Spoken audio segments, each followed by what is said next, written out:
Yo, what's up, gang? Shit, it's been a while. I've been like AWOL, off the radar for a while since I got back from fishing. Sorry about that. Fishing was crazy. Salmon fishing in Alaska on a commercial boat is gnarly. Such hard work. Rewarding work. Well, it would be rewarding if we made any money. The red gold mines in the deep waters of Bristol Bay are, I don't know, shut. Gone is the gold rush for salmon fishing.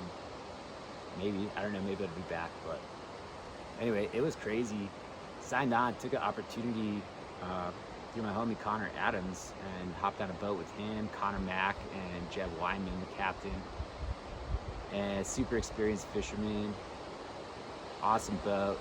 We had a great time, super like effortless to fit in with those guys, and just really interesting people, fun to talk to, fun to be around, fun to spend 3 weeks on a boat with. It was awesome. First 2 weeks in the shipyard in Dillingham, just working on the boat, getting it ready to go. Super fun. Such interesting people in that shipyard. Like, I wouldn't expect fishermen to be so like intelligent, well-read, quirky, and interesting people. Kind of thought they were all dirtbags. Yeah, whoops, sorry. That was super fun. Fixing up the boat, took on a lot of responsibility, helped captain, do a lot of fiberglass work, fiberglassing in new bottoms to the fish bins, which store all the fish. They were leaking a bunch of bloody water into the engine compartment before, so had to get done. And one leak, that's it, until we got on the water, figured it out, fixed it, nailed it. Super fun, learned a lot about boats, mechanically, how they're built, holes, the space, and really, really fascinating. Small 32-foot boat, 4 guys on it. It's tight quarters. You gotta learn how to like work around one another really well. And then we set sail, and there were no fish. Super slow start. Actually, weird season. It was a low run for sockeye this year. They were hitting in waves, like nothing for days, and then one tide would pull in, and we'd be fucking ripping fish out of the net. So exciting. It was like interesting balancing these like super high intensity moments, and then these like 3 days, these long stretches of doldrums, calm waters, sunny, no fish.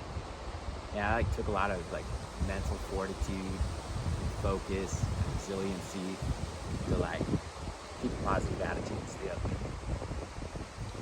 So we did that for 2.5 weeks.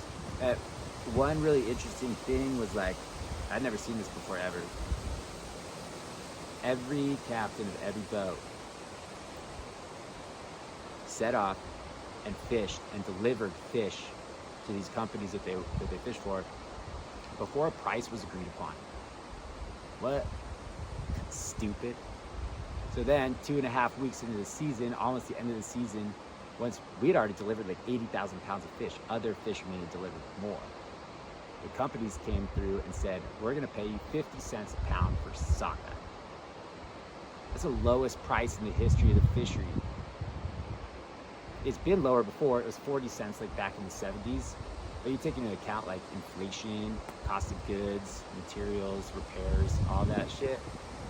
It's the lowest it's ever been. But needless to say, we didn't make any money.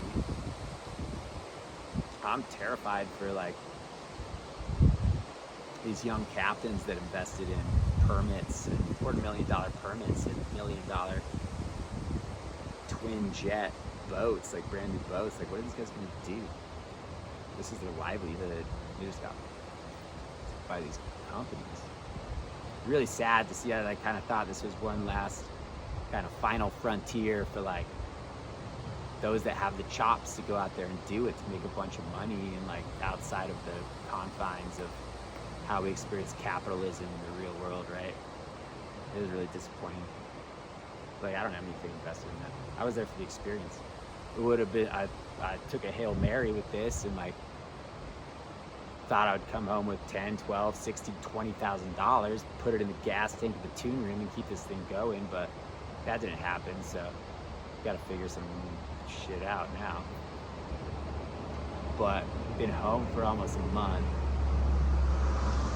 and just been locked up in the city, haven't been doing anything. Kind of lost it, so I'm trekking out to the woods. But fishing was interesting. You know, as I learned a lot about king, salmon, chinook, these big, beautiful, amazing creatures. These fish are were massive, 100-pound salmon. Now they're 20 pounds at best. These marvelous creatures diminished through hatcheries and human intervention. It's just really sad to see such a magnificent creature diminished to that degree, but like what's really sad is to see the effect that has on the indigenous peoples of Alaska that not only depended on that fish for subsistence, but more than that, it was a part of their spirituality, a part of their culture, a part of the symbiotic circle that they were a part of way before we got here and took it from them. And it's just so sad to see that. It really, no matter how much money you can make fishing, I don't think I could go back and do it again, but not realizing how brutal it is. But fascinating crew, incredible experience. So on to the next thing. I'm out here in the woods in Leavenworth on Icicle Creek, hoping to score a walk-up permit to the enchantments, go boogie into the core, and hang out in the woods by myself and recenter and reconnect and get my head on straight, get out of the city and figure out what's next. It seems that I'm somewhat fucking lost without snowboarding, which is a bummer. But also snowboarding is sweet, so I'm back. Let's get this shit going. Snowboarding season's coming up. Stay tuned, Seattle.